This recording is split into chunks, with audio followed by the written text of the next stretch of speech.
I really felt a call actually to adopt going back to middle school, which is kind of interesting. I just felt that in my spirit, like this is something I'm going to do eventually when I get married. The call to adoption together, there was no epiphany moment. It was definitely, we talked about it. Okay, I think we might do this.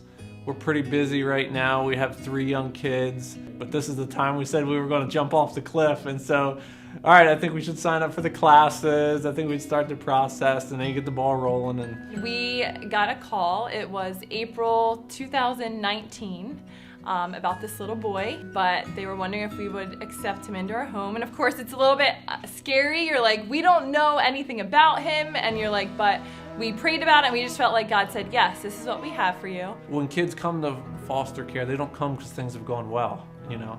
And so when he was a month old, he was hospitalized for abuse. And coming out of that, possibly, he could lose his voice, and it might not come back ever to a way that was normal. But we started doing transition visits.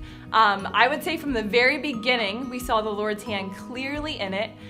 He was a child that cried a lot. He'd been through a lot of trauma, but from the very beginning, almost as soon as he came into our home, I had a pretty profound dream. And that dream was our whole family was positioned in a straight line. I heard it was like all of heaven thundering. I heard God yell freedom over us. I literally sat up. It was such a profound dream. And as I did, I heard what sounded like a military helicopter. I felt God say, I'm sending in the troops.